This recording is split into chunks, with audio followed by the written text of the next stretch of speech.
Continuing the discussion from the last segment with Mary Zock, there's a lot more to consider about the Second Circuit Court of Appeals ruling against the high school girls in Connecticut who have been forced to compete against biological males. The court's panel ruling was exclusively framed by the terms of the transgender movement. Though the plaintiffs were girls forced to compete against boys, the court saw them as, quote, four female athletes who are cisgender, forced to compete against female athletes who are transgender, end quote. You see what they did there? Now we're seeing this more and more in so many different areas, and joining me to help us understand it all is Meg Kilgannon, Senior Fellow for Education Studies at Family Research Council, and she joins me here in studio. Meg, good to see you today. Good to see you, Joseph. Now, we just talked to Mary about this Second Circuit Court of Appeals decision. First, I want to give you a chance to react to that. As a woman, what does it mean to you when the Court of Appeals just tells these high school girls, no harm has been done to you by forcing you to compete against males? The assignment of the term cisgender to describe these girls is just offensive on its face. And this is the left understanding the need to control the terms in an argument. They establish the terminology, they require you to use that terminology, and in doing so, they cede a lot of the argument away from you on the battlefield. You see this also with the acceptance of certain expert witnesses in these cases. In the defense of the SAFE Act, for example, or similar cases across the country that seek to limit medical procedures for minor children, judges will refuse to consider an expert doctor one who does not treat transgender children, right? And so there you go. So by definition, being an expert means you agree with us. It means that you think it's great to give children medical treatments that we're trying to outlaw, right? And if you do not agree with us, you fail to meet the definition of an expert. So wouldn't you know it, all experts happen to agree with us. Yes. It's convenient how that works. It is convenient. Now, the language here, one of the interesting, I think it's more than a clue, but what we know is true is that just by virtue of them using the term cisgender, right, which is a made-up term to try to set up a framework in which transgender is just a different kind of woman other than a cisgender woman, rather than there being women and men. There's now these different categories that kind of grants the premise of their argument. And isn't it true that, like with the use of preferred pronouns, use of the term like cisgender, I already know what you think without you telling me what you think because of the words that you're using? Absolutely true. Absolutely true. And to think that there needs to be some sort of a qualifier or descriptor on a term like woman or man is absurd. And it makes it clear that you are not for justice, you're for social justice, because you are seeing the need to modify a term that does not need any further description. And we've discussed how this is being applied in the gender debate. But it's much broader than that, and I want to get into this with you, right? Because this document, and I'm holding here a 14-page document titled The Elimination of Harmful Language Initiative. Now, this is interesting because it's filled with, I don't know, it's hundreds of words, to be sure. I don't know how many hundreds of words. But just the title itself, and we're going to get into some of what these words are. What do you read into the significance of the fact that they're not just saying words we prefer? We think you should use this instead of this. It's like a talking points memo. Sometimes those come out in political context all the time. We think this is more useful. They're not just saying better words or worse words. They're saying there's harmful words, and then there's non-harmful words. You, of course, should use the non-harmful words. What do you think of the significance of that? Sure. Well, the elimination of harmful language, right? If I'm against this, then I'm for dangerous language, right? Yeah. I'm for keeping. And you are harming people. Implicitly. Right, implicitly.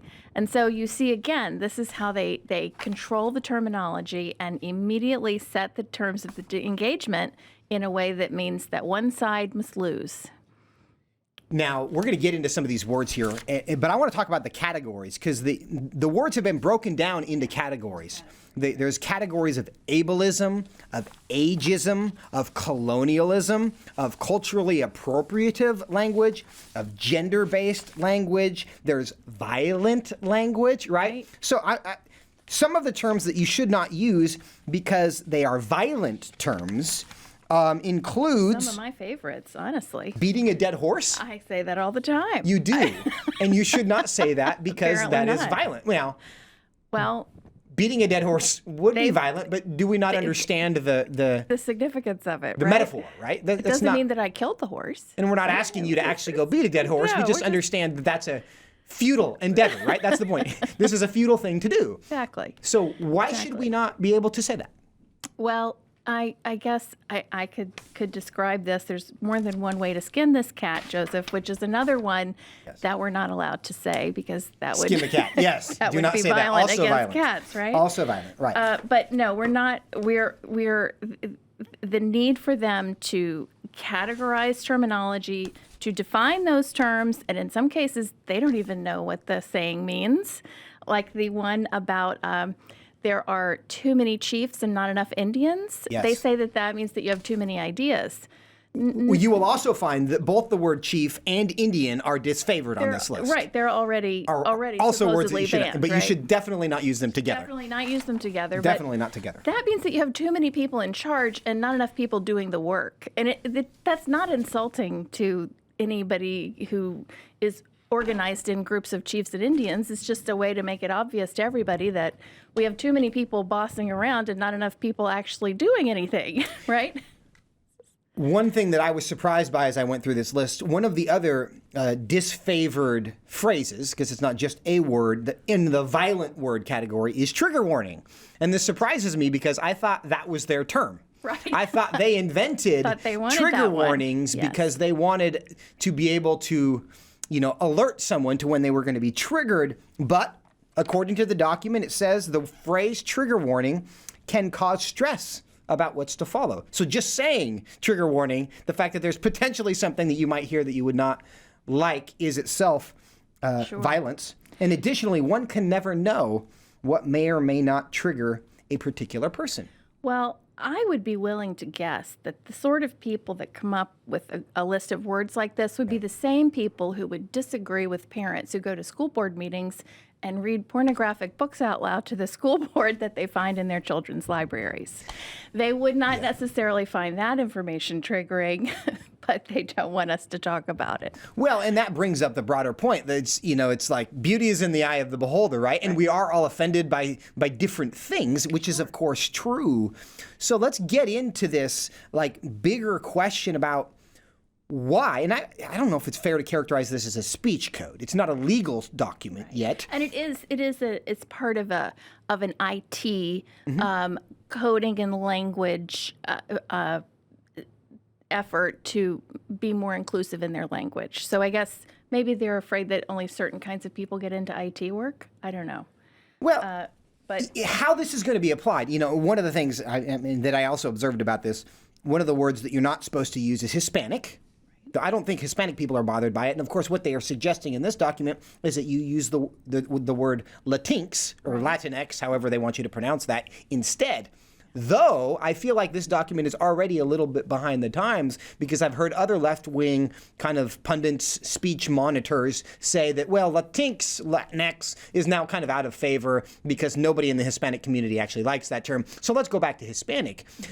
Doesn't that just reveal the fact that these rules are constantly changing, and we create a pretty hostile world if we are monitoring people's speech to this degree? Well, and do we have to assume that people have a hostile intent in the language that they use? Isn't that the rule? Yeah, we assume that everyone is kind of hostile to you. But this isn't the case, right? People have idioms that they use based on where they live. People have colloquialisms that are part of their language, and I don't think that's a. But isn't it kind of a defining characteristic of progressivism these days that we must assume the worst about the motives and the intentions of our neighbors? Is that? I mean, am I assuming the worst by saying that? I mean, it just seems that that's the case, that when you obsess about things, war room, we can't say war room. We can't say circle the wagons. We can't say Geronimo. We can't say guru. We can't say tribe. We can't say brave. The word brave is on this list of things you shouldn't say, right? who's supposed to follow this stuff? And the rules are always going to change. Isn't it just a better world to say, hey, let's assume the best about our neighbors. If they do something terrible to you, tell them, correct them. Yes. But isn't this creating a world where people are just over the top sensitive and nervous, and we can't get along with anybody because we are suspicious of everyone for everything? I think that's very true. And it makes me wonder if as the economy worsens and people have more serious problems in their immediate lives, if maybe some of this will calm down a little bit if we have bigger problems facing us.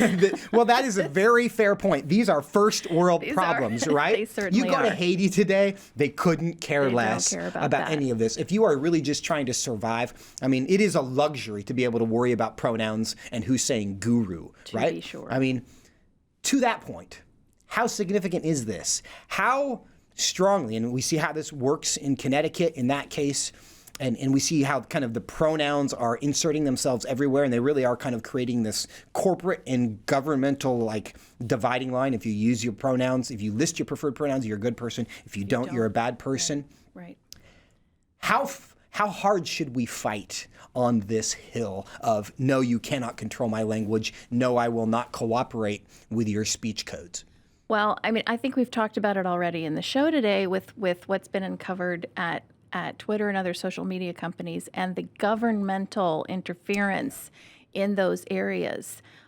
This is a totalist kind of approach, right? They want to control what you say, which means they can control how you speak to other people, and eventually that leads to controlling what you think, right? Or attempting to control what you think. And this isn't something I think that we should take lightly. We can make fun of it because it's silly, right, at this level. But the impulse behind it and the seriousness with which the people who promulgate this kind of thing is something to be very aware of. And I think the title of this thing, again, I'll go back to that, Elimination. Suggests why it's so important, because they're referring to it as harmful language. Because I really think there is an impulse to not just make this like, this is our preference and, just as a matter of courtesy, we'd like you to use these words or not.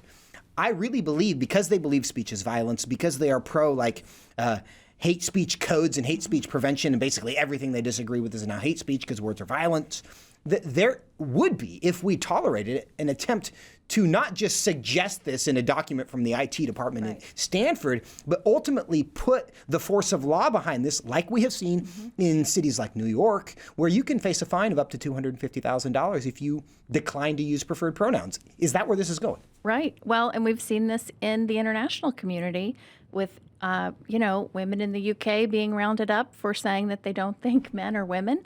And called in before the police to account for the social media postings.